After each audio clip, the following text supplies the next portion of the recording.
Guys अस्सलाम वालेकुम, how are you? I hope that you would be fine.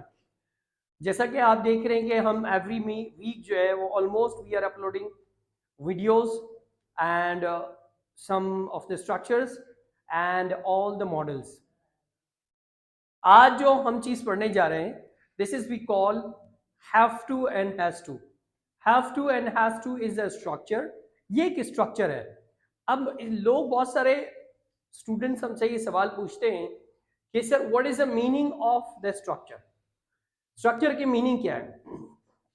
तो मैं आपको बताता चलूं कि बहुत सारे ऐसे वर्ड्स हैं जिनको हम डिफरेंट टाइप्स के तौर पर इस्तेमाल करते हैं, वो स्ट्रक्चर कहलाते हैं। बेसिकली होते वो अल्फाबेट है, लेकिन हम क्या करते हैं कि कंपाउंड करते हैं और उसके डिफरेंट मीनिंग निकलते हैं। कुछ में हम आईएनजी लगाते हैं यानी जर्न फॉर्म लगाते हैं, और कुछ में जो है वो इन्फिनेटिव से काम लेते हैं, और कुछ में जो है वो हम डायरेक्टली एडजेक्टिव या नाउन इस्तेमाल करते हैं। तो आज जो चीज हम पढ़ने जा रहे हैं this is we call have to and has to. यानी have to and has to क्या है? This is we call have to and has to formula. Guys, subject plus have to and has to plus verb first form plus verb first form plus object. Auxiliary verb इसका do not and does not. As you know, हम auxiliary verb कहां इस्तेमाल करते हैं? अगर आपके फॉर्मूले में नहीं लिखे हुए और हम अलग से अगर ले रहे हैं तो ऑब्वियसली हम उसको नेगेटिव इंट्रोगेटिव या इंट्रोगेटिव नेगेटिव बनाने के लिए इस्तेमाल करते हैं।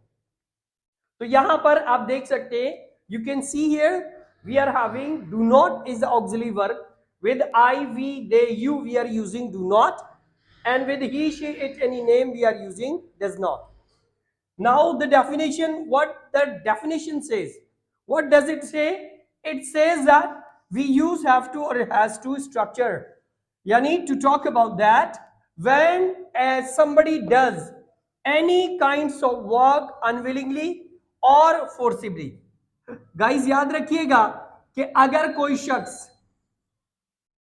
किसी भी शख्स को कोई भी काम ना चाहते हुए या आपकी विश के खिलाफ कोई काम आपको करना पड़ता है या जबरदस्ती करना पड़ता है, जैसे अमूमन we take example of younger brothers in और younger sons in home.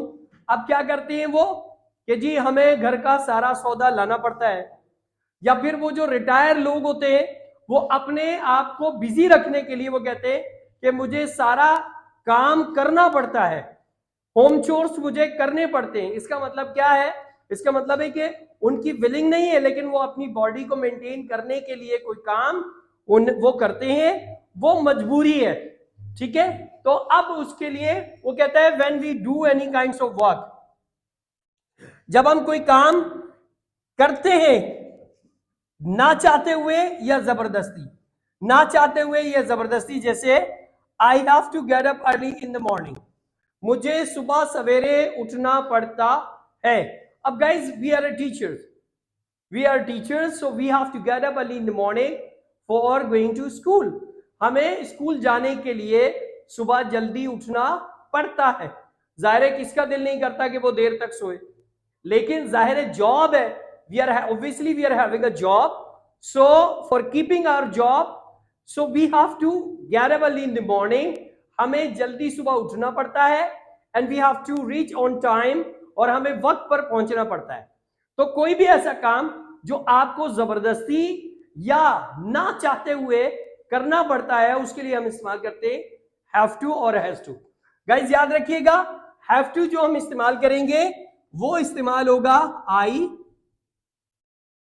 We, they and you के साथ, गॉट इट। और हैज टू इस्तेमाल होगा ही, शी, इट और एनी नेम के साथ। अब गाइस याद रखिएगा this is we call have to and has to. अब जब हम इसका नेगेटिव, अब जैसे इसे एक और एग्जांपल देखते हैं, he has to teach his sister every day, उसे अपनी बहन को रोजाना पढ़ाना पड़ता है। इसका मतलब ये उसकी कंपल्शन है, ये उसकी मजबूरी है कि अब्बू ने कहा आज के बाद भाई तुम बहन को पढ़ाओगे, तो अब दोस्तों ने कहा चल रहे हैं यार वहां चलना है, पिकनिक पर चल रहे हैं, सॉरी यार मुझे अपनी बहन को ट्यूशन पढ़ाना पड़ता है, या मुझे अपनी बहन को अंग्रेजी पढ़ानी पड़ती है। For this we always use have to and has to. अब इसका नेगेटिव इंट्रोगेटिव देखने की गाइस, नेगेटिव और इंट्रोगेटिव कैसे होगा। जैसे मिसाल के तौर पे आई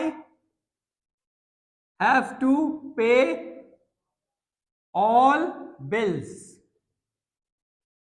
हमें तमाम बिल्स अदा करने पड़ते हैं, हमें तमाम बिल्स अदा करने पढ़ते हैं।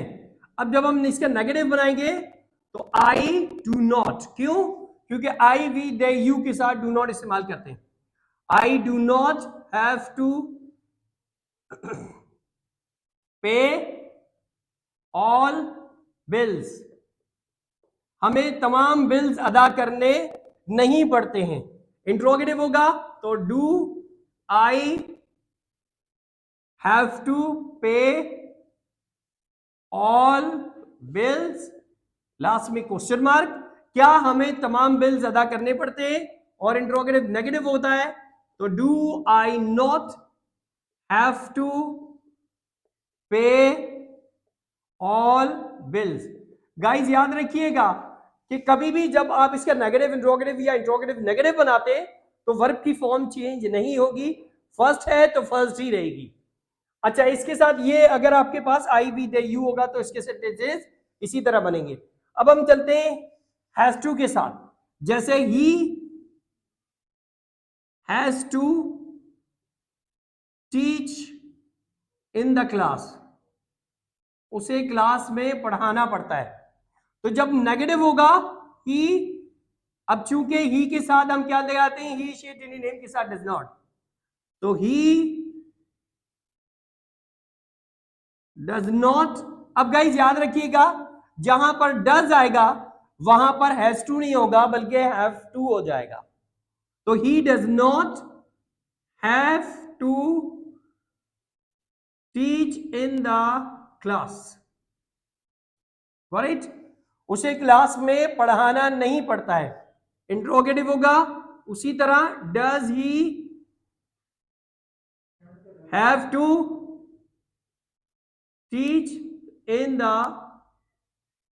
क्लास क्वेश्चन मार्क, क्या उसे क्लास में पढ़ाना पड़ता है। और इंट्रोगेटिव नेगेटिव होगा does he not have to teach in the class, क्या उसे क्लास में पढ़ाना नहीं पड़ता है।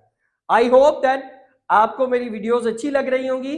अगर आपको मेरी वीडियोस अच्छी लग रही हैं, इंफॉर्मेटिव लग रही हैं, आप कुछ सीख रहे हैं, तो मेरे चैनल को सब्सक्राइब करें और बेल के आइकन को दबाना मत भूलिएगा, ताकि आपके लिए हम इसी तरह रोज बरोज और अच्छी से अच्छी वीडियोस बनाते रहें। Thank you very much.